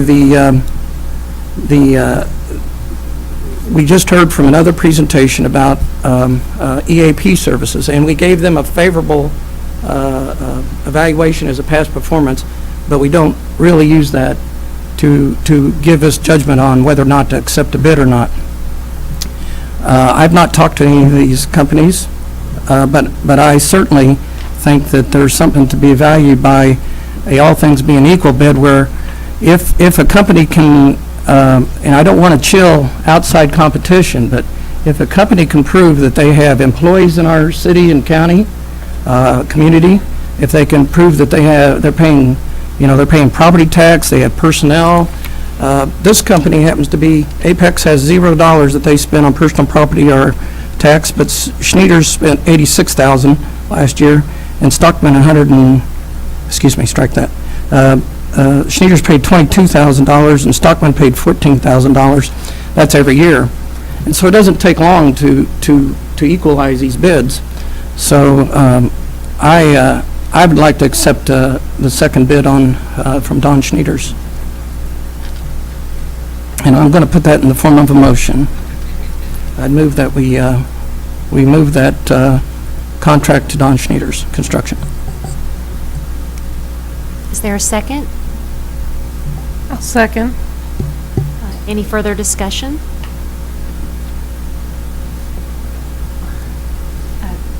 Well, I guess my discussion would be, I mean, I understand the case that you're making, Councilman Mahalovich, but, I mean, it's a pretty big pivot, and it sends a extremely dangerous precedent, I think, to have staff go through a bid process, end up with the lowest and best offer, and at this level, the only reasoning for changing said bid is property tax paid in this county. You know, I mean, are we going to get to the point where we ask companies to submit a list of where their employees live and where those employees spend their money so that they can prove that those employees might, while they may live in Lynn, come to Jefferson City and this is what they spend in sales tax? Like, I mean, we've been through this before and I get it, but at this point to sort of to shift in that way calls into question this entire process. I believe before, with a large construction bid related to the stadium in Jefferson roundabout, there was the similar conversation, but at that point in time, there was MoDOT money attached to it, and so there was no ability to offer a local preference option because MoDOT views it as state of Missouri. But I guess I can't support this motion and make a pivot like that and a change like that without some greater justification or proof that Apex is not a credible company or somehow we've had the wool pulled over our eyes related to their bid. Councilman Hensley and then Fitzwater. Thank you. And to piggyback on that, or at least a formal change in our process. I mean, we're awarding the contract now, and it kind of sounds like we might be considering shifting the terms of the award at sort of a late hour. So, yeah, I'm not comfortable with that either. Councilman Fitzwater. Well, I would just echo the comments of my eloquent colleagues. I mean, we have a process. We ask staff to follow that. I am all about trying to support local businesses, but I agree with Councilman Hensley. Why? I mean, we would do this on every item that comes to this council in the future if that's the route we're going to go. Now, if we want to talk about changing the process, I agree. I'm willing to do that, but we used the process that was in place, or staff did, and I would not be comfortable supporting this motion. Councilman Schreiber. In my opinion, the process should stand as it is. Councilman Graham. I just have a question. During our evaluation process or during our initial RFPs, do we give any extra points to WBE or MBE businesses? On this particular type? Any bid for the city, because we've got some nice, huge amount of bids going out, and I just want to make sure that we are including WBE and MBE as relates to our evaluation process. If that's something we need to take to a committee, we need to do that. Ways. So we do a lot of the bidding, you know, I mean, other groups do too, but as far as construction contracts and things. So if we're doing if it has federal money in it, like a MoDOT project, there is a specific amount allotted to that through the federal process, or maybe a transit project or some of those things where we have some federal money mingled in. This happens to be all local money, and so we do have a goal. Finance has a goal of looking at that. Actually, Aplex is a minority-owned business, minority women-owned business, certified through the state. Now, we don't take that into account on this whole project, but they're allowed to do that. Now, this isn't a proposal, this was a bid, and so we just took the bids. So the project was set, and then they bid it like it was. Now, you mentioned proposals. Sometimes we do and sometimes we don't, depending on what the funding source is and things of that nature. Okay. All right. anybody else can chime in, but that's kind of how we operate through the city code. Further Which questions? committee would that go back to for to be looked at?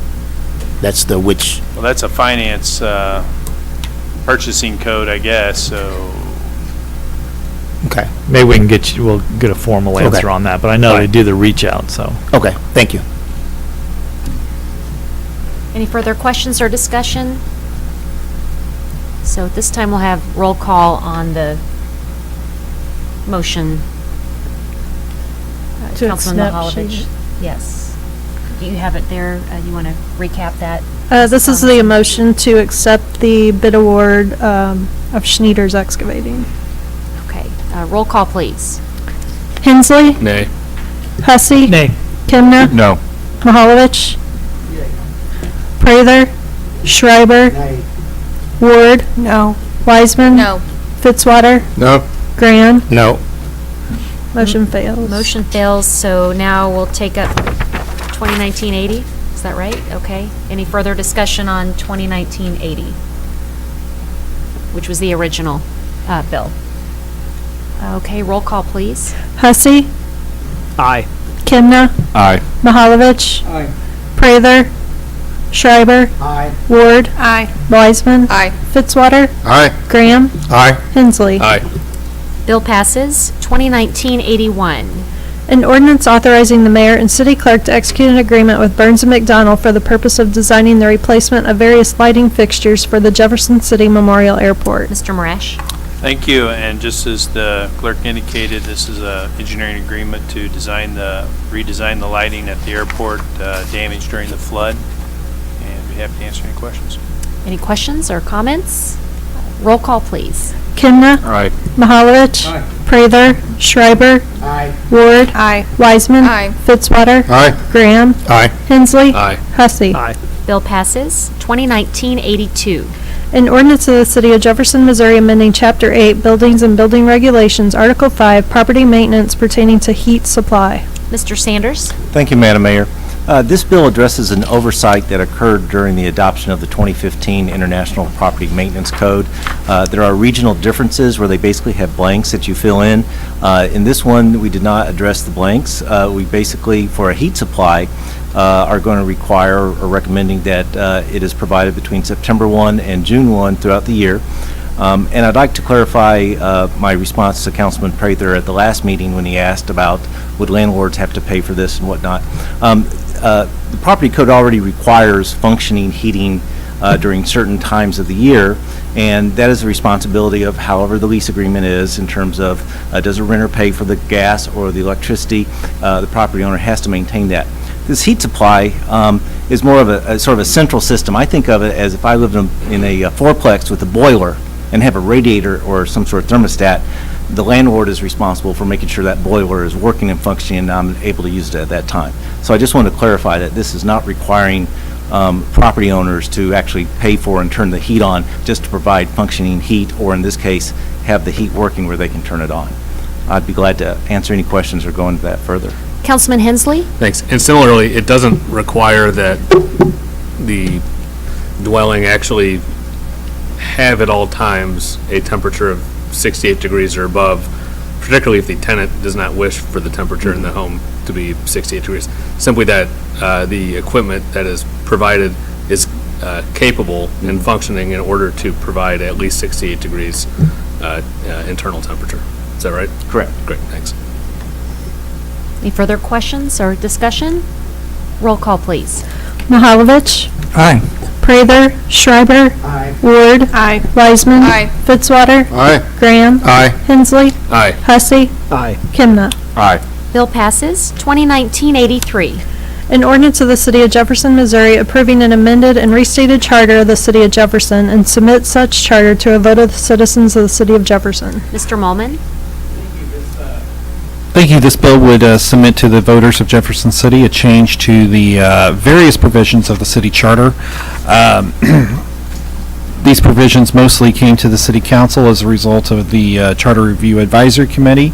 They also went back through the Administration Committee last summer.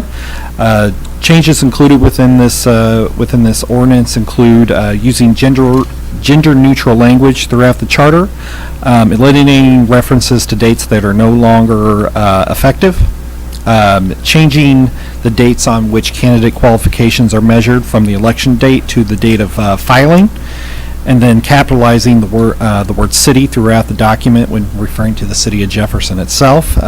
Specific changes to the charter, changes to section 6.3 and 4.1, which would add incapacity as a reason for removal for council members and the mayor.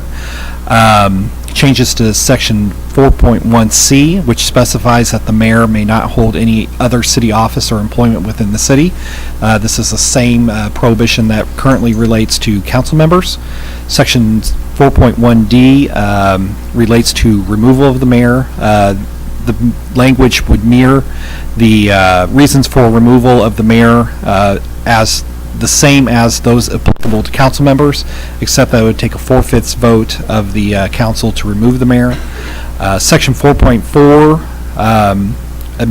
adds a new subsection 11 to 4.4, which provides that the mayor has the authority to remove members of committees, boards, or commissions for misconduct or neglected duty.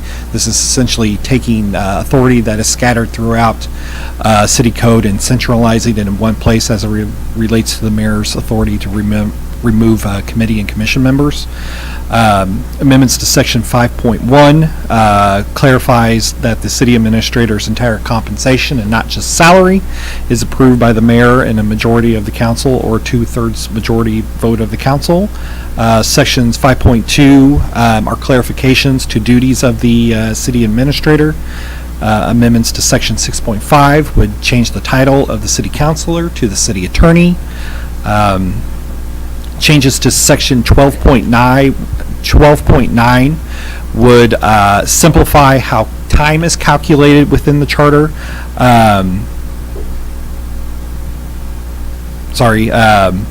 This provision sets a default rule of using calendar days if not expressed otherwise in the charter or in city code. Currently, we have a system where the method of counting depends on the deadline, whether or not it's within 30 days or not. This simplifies that. And then changes to section 3.5 specify that current elected appointed officials continue to hold their office after city charter amendments take place until the end of their term. This is a grandfathering clause that we discussed with the previous charter on the bills introduced. So I'd be happy to answer any questions that the city council has. Any questions? Councilwoman Wiseman? I believe I need to make an amendment. Yes, because this bill was introduced at the December 2nd meeting and the December 18th meeting was canceled, the ballot language contained in Proposition A refers to the bill being passed and approved at the City Council meeting on December 18th, 2019. That appears on the front page of Bill number 2019-083. That December 18th, 2019 date needs to be changed, assuming that it is taken up tonight to January 6, 2020.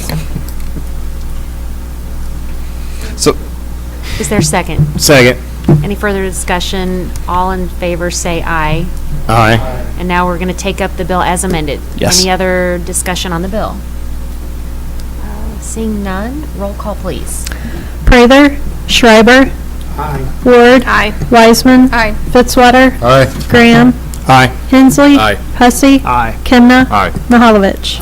Bill passes. 2019-84. An ordinance of the City of Jefferson, Missouri authorizing the mayor and city clerk to execute a $283,000 contract with ARSI Incorporated for selective demolition of structures at 200 East High Street and 202 East High Street. Mr. Sanders. Thank you, Madam Mayor. I'm not sure I addressed the substitute or the original bill. I believe the original. Is that correct? Councilor Molman. I think you should address the original bill, then explain the substitute. Thank you. Originally, when we presented this to the council, we were under the impression that we should demolish both of the buildings at the same time, and we asked for a proposal under the emergency purchasing clause, and we did that. It came to our attention that one of the property owners had actually done some of the work preliminarily in terms of asbestos removal. So we thought it best to go ahead and ask for an updated proposal that reflected those changes. And at the same time, we also asked for changes in the substitute that would address more flexibility in taking down one or the other building in either order. So with that, the original price was $283,000 for both buildings.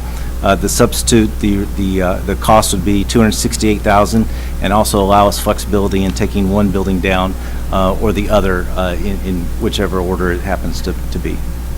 Be glad to answer any more questions on that. Thank you. Any questions or comments from council? Councilman Hussey? Madam Mayor, I'd ask to move this bill to the informal calendar due to continuing conversations between city staff and property owners. Okay, there's been a request from the bill sponsor to move that to the informal calendar. Item 14, informal calendar 2019-79. Leave it there. Oops. Sorry. No, that's where we're at. Okay, I thought I was. The John Hensley garage sale bill can stay on the informal calendar.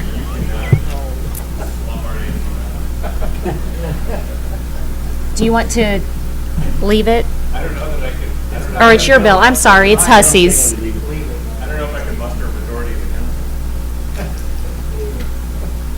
So we're leaving that on the informal? Okay. Item 15, resolutions 2019-15. A resolution transferring previously unspent sales tax money into sales tax G. Mrs. Miller. Thank you, Madam Mayor. As outlined in the resolution summary, we have the two older funds for our sales tax D and E that we would like to just move the remaining projects. There are actually 4 projects that are outlined, and they would have the same title and dollar amount, just moved to sales tax G.